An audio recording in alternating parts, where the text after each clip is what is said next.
प्यारे बच्चों, कैसे हो आप सभी। मैथ्स की दुनिया में आपका स्वागत है। सोचो, अगर मैं आपको कोई नंबर दे दूं और आप उनको प्लस माइनस कर रहे हो, बट उनको प्लस माइनस करने से काम नहीं चल रहा है और मैंने आपसे कह दिया कि उनके स्क्वायर्स को प्लस करो, और स्क्वायर को प्लस करने पे क्या हो रहा है, कुछ नेक्स्ट चीज या फिर डिफरेंट थिंग आपको मिल रही है।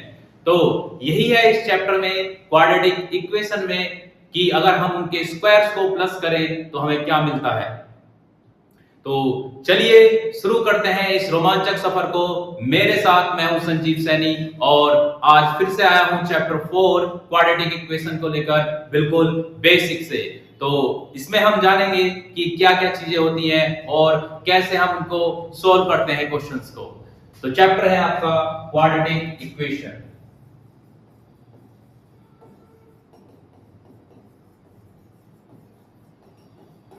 तो सबसे पहले हमें यह पता होना चाहिए कि क्वाड्रेटिक इक्वेशन कहते किसे हैं। एज यू नो दैट, मैंने क्या करा था चैप्टर पॉलिनोमियल में, आपको बताए थे कि व्हाट आर द पॉलिनोमियल्स। तो जो आपकी क्वाड्रेटिक पॉलिनोमियल्स होती है उसे ही हम क्या बोलते हैं, क्वाड्रेटिक इक्वेशन बोलते हैं। और उस चैप्टर में मैंने आपको बताया था कि क्वाड्रेटिक इक्वेशन या क्वाड्रेटिक पॉलिनोमियल की जो स्टैंडर्ड फॉर्म होती है वो होती है आपकी ax² bx plus c equals to 0, where a, b and c are real numbers।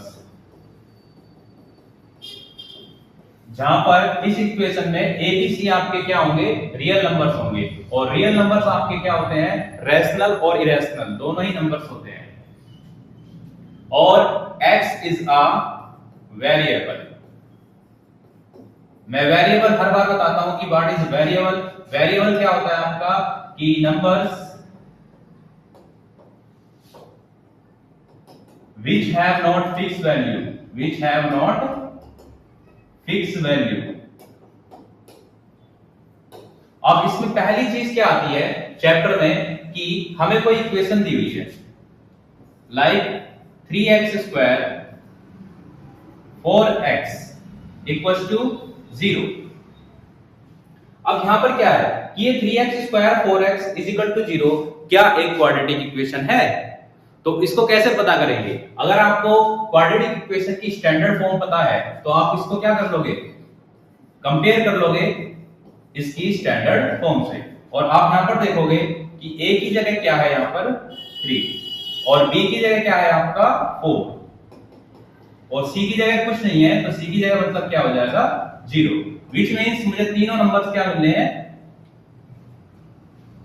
3 4 and 0। तो इसका मतलब है कि ये क्या होगी, है क्वाड्रेटिक इक्वेशन होगी। तो yes, it is a quadratic equation. It is a quadratic equation. अब मैंने लिखा है कि 2x plus 3 equals to 0। अब यहां पर मैंने देखा a इक्वल टू क्या आ रहा है, 0 आ रहा है। कंपेयर करने पर a इक्वल टू 0 आ रहा है, और b मेरे पास क्या आ रहा है 2, और c कितना आ रहा है 3। बट a कितना है मेरा, यहां पर आपको दिख रहा होगा a 0 है। तो जब भी आपको कंपेयर करने पर a 0 मिलेगा, जब भी आप किसी क्वाड्रेटिक इक्वेशन या फिर कोई आपको इक्वेशन दी हुई है, अलजेब्रिक एक्सप्रेशन दिया हुआ है, आप उसको क्वाड्रेटिक इक्वेशन से कंपेयर करोगे, ax² bx plus c equals to 0। तो अगर उसमें a is equal to 0 आ जाता है तो यानी कि वो क्वाड्रेटिक इक्वेशन नहीं होगी।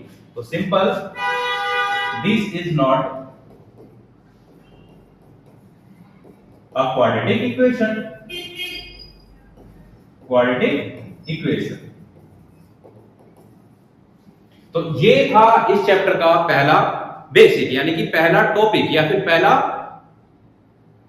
लेवल जान सकते हो इसको, या फिर पहली आपकी की पॉइंट।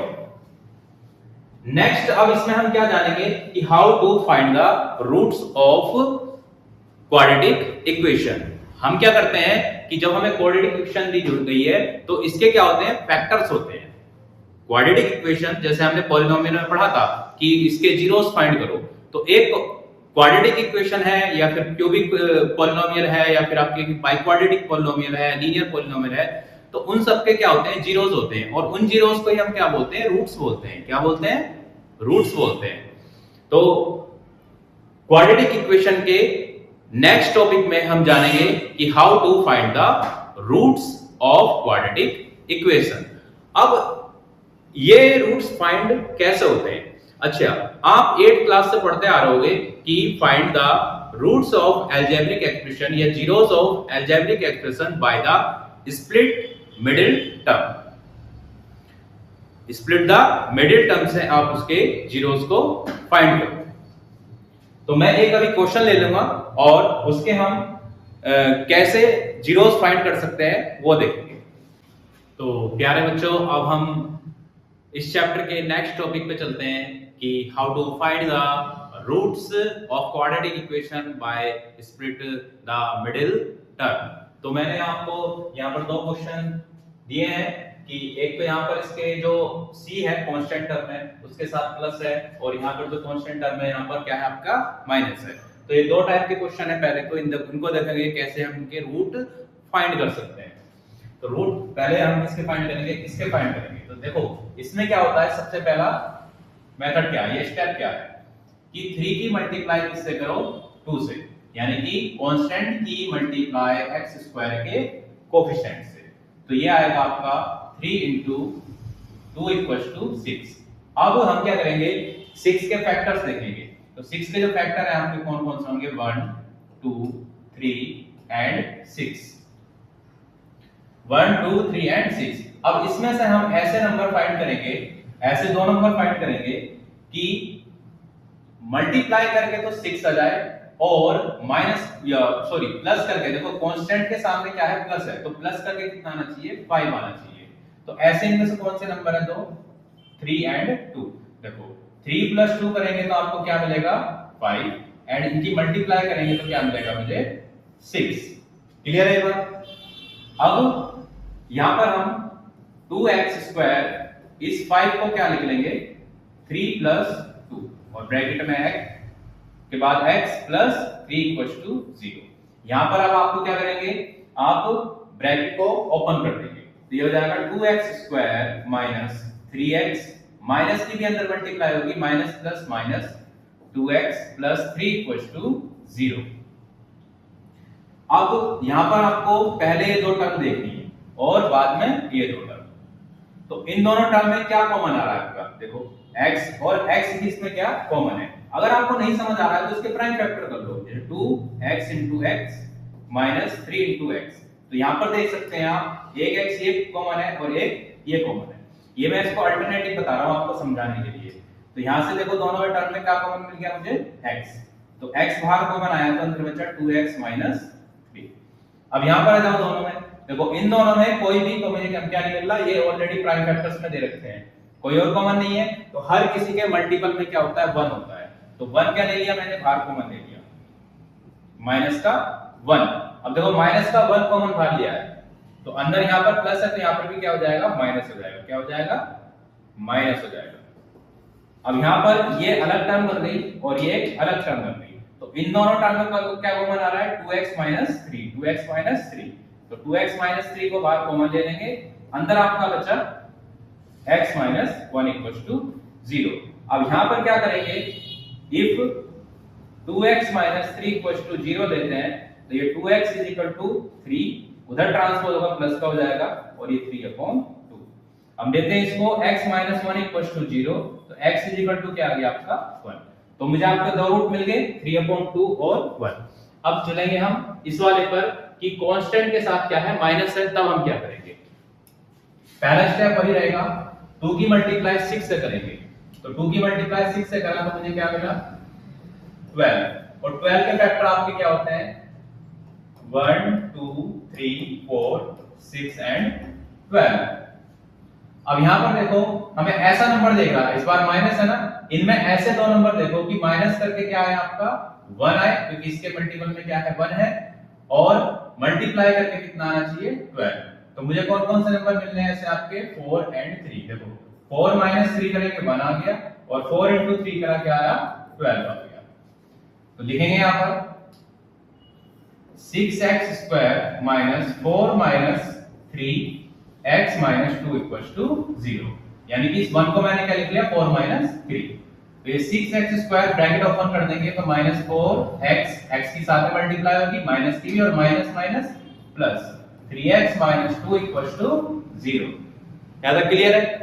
अब फिर से देखेंगे ये वाली दो टर्म, इन दोनों टर्म में अगर देखो नहीं समझ आ रहा तो क्या कर लो प्राइम फैक्टर। 6 के prime factor 2 into 3 into x into x और 4 के 2 into 2 into x। अब यहाँ पर देखो एक तो 2 यहाँ पर कॉमन आ रहा है और एक x यहाँ पर कॉमन आ रहा है, बाकी चीज नहीं आ रही है, तो जो कॉमन आ रहा है उसको बाहर लिख लो। ये 2x बाहर कॉमन आ गया, देखो दोनों में 2x, अंदर क्या बचा 3x माइनस 2। अब इन दोनों में क्या कॉमन है सिर्फ 1, क्योंकि सभी के मल्टीपल में 1 होता है और तो प्राइम फैक्टर्स के है नहीं क्योंकि यही प्राइम फैक्टर है। तो ये आ गया आपका +1 3x माइनस 2 इक्वल टू 0। अब ये अलग टर्म है और ये अलग टर्म है, तो इन दोनों टर्म में 3x माइनस 2 क्या आ गया बाहर कॉमन आ गया, अंदर क्या बचा आपका 2x + 1 equal to 0। Now if 3x minus 2 equal to 0 रखते हैं तो ये 3x इक्वल टू 2 उधर जाएगा ट्रांसपोज होकर प्लस हो जाएगा और ये मल्टीप्लाई वाला किसमें जाता है आपका डिवाइड में। और ये इफ 2x + 1 इक्वल टू 0 तो 2x इक्वल टू -1 और x इक्वल टू -1/2। तो ये इसका सेकंड रूट और ये फर्स्ट रूट। तो आई होप सो कि आपको ये दोनों माइनस और प्लस वाले कैसे हम इनको सोल्व कर सकते हैं वो देख लिया है। और इसके बाद मैं एक और क्वेश्चन ले लेता हूं जिसमें आपके जो ABC क्वाड्रेटिक इक्वेशन की जो वैल्यूज होती हैं वो अगर इरेशनल है यानी कि रूट में है वैल्यूज, तो उनको कैसे हम स्प्लिट द मिडिल टर्म से फैक्टर कर सकते हैं या फिर उसके रूट्स फाइंड कर सकते हैं। तो प्यारे बच्चों, हम इस क्वेश्चन के एक लेवल पे और आगे हैं अब कि अगर मुझे एक क्वाड्रेटिक इक्वेशन में आपको कोई इरेशनल नंबर दे रखा है रियल नंबर्स में, तो उसके स्प्लिट द मिडिल टर्म से कैसे फैक्टर करेंगे। और यही आपका ज्यादातर एग्जाम में आता है क्वेश्चन कि find the roots of the quadratic equation, और वैल्यूज किसमें होती हैं रूट्स में, और उसमें क्या हो जाते हो आप कंफ्यूज हो जाते हो कि कैसे फाइंड आउट करें। तो मैं आपको जितना हो सकता है पूरा रोमांचक तरीके से इसको सिंपल वे में बेसिक से एकदम सोल्व कराना सिखाऊंगा, और आप इसको सीख जाते हो तो बहुत बढ़िया है, ठीक है। और मैं चाहता हूं आप बिल्कुल इसको सीखो और एग्जाम में आप प्रॉपर तरीके से करके आओ। तो स्टार्ट करता हूं मैं क्वेश्चन को। देखो जो मैंने आपको स्टेप्स बताए हैं उनको ध्यान रखना बस। तो यहां पर हम क्या करेंगे, पहले मल्टीप्लाई करेंगे 2 की 3 से। 2 की 3 से मल्टीप्लाई करा तो क्या आ गया आपका 6 आ गया। 2 की मल्टीप्लाई 3 से करी तो 6 आया, और 6 के जो फैक्टर मिले मुझे 1 2 3 एंड 6, ये 4 फैक्टर होते हैं आपके।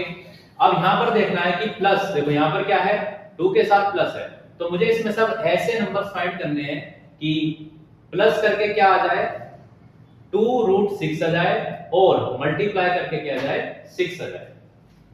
तो मैं देखो सबसे पहले तो ये लेता हूं कि ऐसे कौन से दो नंबर है इसमें से कि मल्टीप्लाई करके क्या मिल रहा है मुझे 6 मिल रहा है।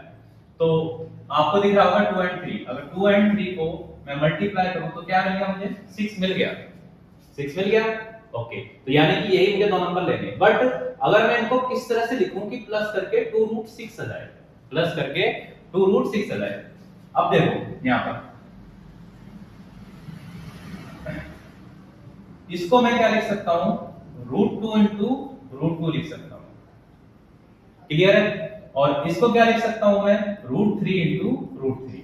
आपको पता होगा कि जब हम √2 into √2 करते हैं तो इसका मतलब 2 ही होता है, क्लियर है। अब इनके मतलब मल्टीप्लाई करके इनको चारों को तब भी मुझे क्या मिलेगा 6 मिलेगा, क्या मिलेगा 6।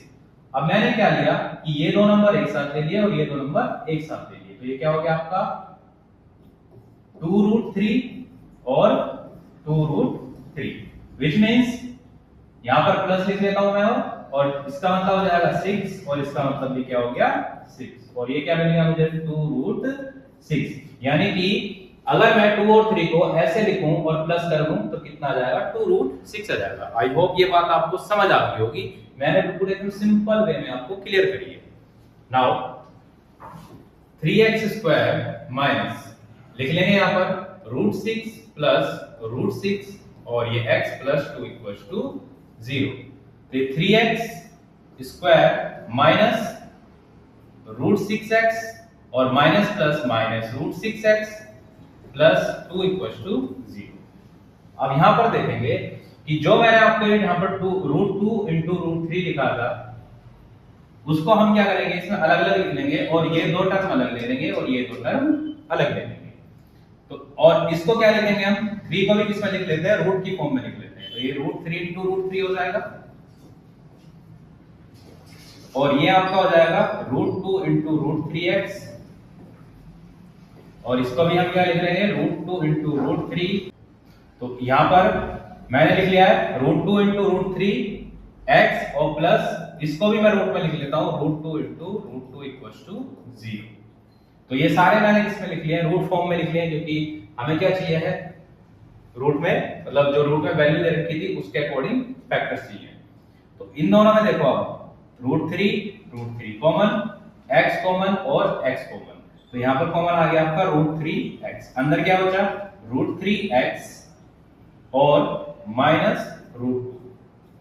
यहां पर क्या कॉमन आ रहा है आपका √2।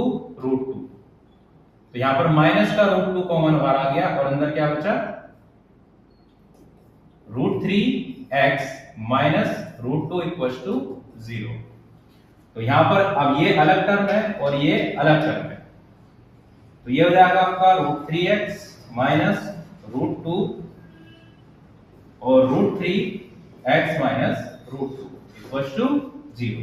अब यहां से क्या करेंगे, if √3x equal to minus √2 equal to 0, तो ये हो जाएगा आपका √3x is equal to minus इधर जाएगा तो प्लस का √2 हो जाएगा और √3 किसमें चला जाएगा आपका डिवाइड में चला जाएगा। तो ये हो गया आपका x is equal to √2 upon √3। ऐसी सिमिलरली सेम है तो इसका रूट भी क्या आ जाएगा, सेम यही हो जाएगा। आई होप सो आपको ये क्वेश्चन समझ आ गया होगा कि how to find the roots of quadratic equation अगर वो रूट फॉर्म में आपको दी है। तो प्यारे बच्चों, अब हम इस चैप्टर के मोस्ट इंपोर्टेंट टॉपिक की तरफ चलते हैं, नेचर ऑफ रूट्स। अब देखो आपको क्या होता है, क्वाड्रेटिक इक्वेशन गिवन है, अब आपको उसके स्प्लिट द मिडिल टर्म से रूट्स भी फाइंड नहीं कर पा रहे हो, तो क्या किया जाए। तो उसके लिए आपको एक फॉर्मूला दिया जाता है, क्वाड्रेटिक फॉर्मूला। तो जैसे मैं यहां पर लिखूं आपके nature of roots, nature of roots. अगर आपको एक क्वाड्रेटिक इक्वेशन गिवन है ax² bx + c = 0, यानी कि स्टैंडर्ड फॉर्म है आपकी। तो जो आपका क्वाड्रेटिक फॉर्मूला होता है, क्वाड्रेटिक फॉर्मूला होता है -b + √b² - 4ac upon 2a। अगर आप किसी क्वाड्रेटिक इक्वेशन का स्प्लिट द मिडिल टर्म से रूट्स फाइंड नहीं कर पा रहे हो तो आप ये वाला फॉर्मूला लगाकर फाइंड आउट कर सकते हो। बट आपको सबसे पहले उसमें क्या जानना पड़ेगा कि उसके नेचर ऑफ रूट्स क्या है।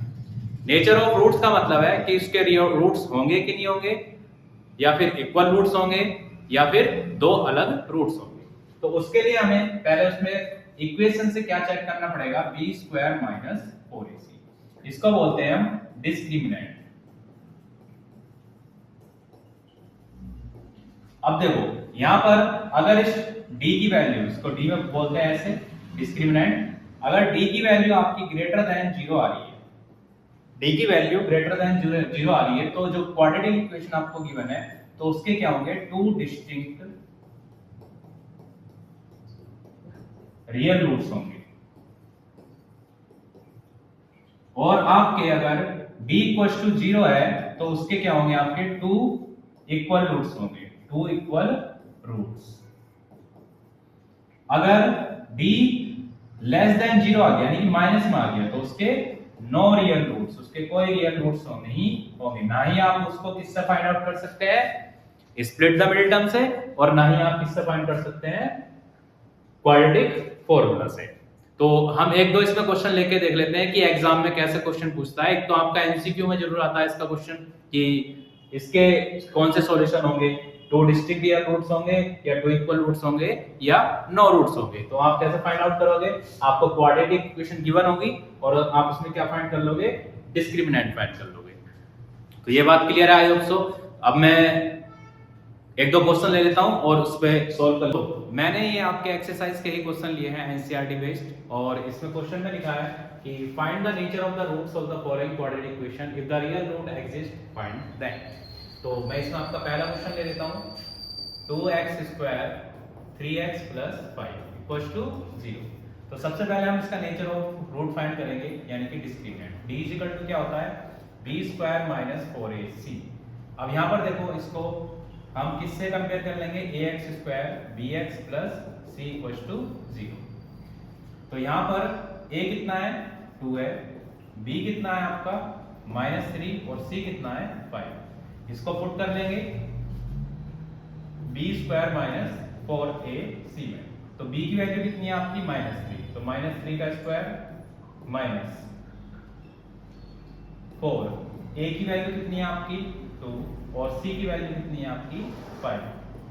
तो यहां से कितना आ गया 9 - 4 2 जा 8 5 जा 40।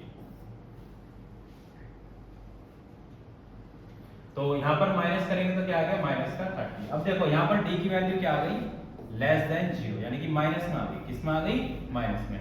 तो इसके क्या होंगे नो रियल रूट्स। और इसके बाद हम क्या करेंगे फाइंड आउट भी नहीं करेंगे। क्लियर है अभी बात। अब देखो नेक्स्ट क्वेश्चन ले लेते हैं।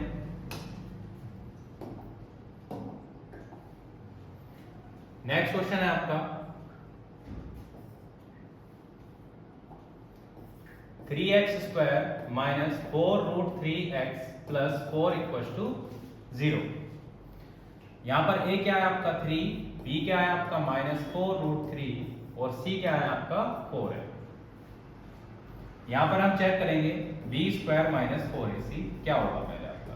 तो b की वैल्यू क्या है -4√3 का स्क्वायर -4 × a की वैल्यू कितनी है आपकी 3 और c की वैल्यू कितनी है आपकी 4।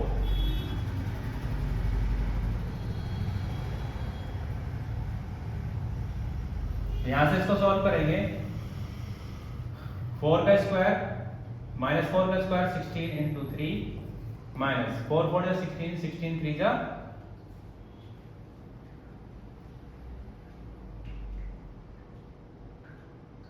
48। तो यहां पर क्या आ गया आपका, ये भी 48 आएगा और ये भी 48। तो यहां पर क्या आ गया 0 आ गया, यानी कि d = क्या आ गया आपका 0। तो यानी कि इसके क्या होंगे 2 इक्वल रूट्स। क्या होंगे 2 इक्वल रूट्स। अब 2 इक्वल रूट्स हैं आपके, तो आप किससे फाइंड कर लोगे। अब आपको देखो स्प्लिट द मिडटर्म से फैक्टर कर लो इसके, या फिर क्वाड्रेटिक फॉर्मूला से कर लो। क्वाड्रेटिक फॉर्मूला क्या होता था -b + √b² - 4ac/2। तो यहाँ पर b क्या है आपका माइनस का 4√3, यहाँ पे पुट करो -4√3 का स्क्वायर +-4ac। b² - 4ac की वैल्यू कितनी है 0 आ रही है, तो यहाँ 0 पुट कर दो अपॉन 2। तो ये कितना आ गया 16 × 3/2। 2 से कितनी बार गया 4 3 जा 2 से कितनी बार गया 8 बार। तो 8 × 3 8 3 का कितना आ गया 24। तो ये आपके आ गए 2 इक्वल रूट्स, यानी कि x यहाँ पर क्या है 24 एंड 24। आई होप सो आपको क्लियर होगा। ऐसे आपके इसके बाकी के सभी क्वेश्चन हो जाएंगे। तो ये चैप्टर हमने पूरा कंप्लीट कर लिया है। आई होप सो आपको समझ आ गया होगा। अगर आपको कुछ चीजें प्रॉब्लम है इस चैप्टर में, तो आप कमेंट करके मुझे बता सकते हैं कि sir this is the problem of this chapter, please make a video for this. So I will definitely make a video for you, and I always appreciate that if you are support me for the next videos. Thank you very much. Jai Hind.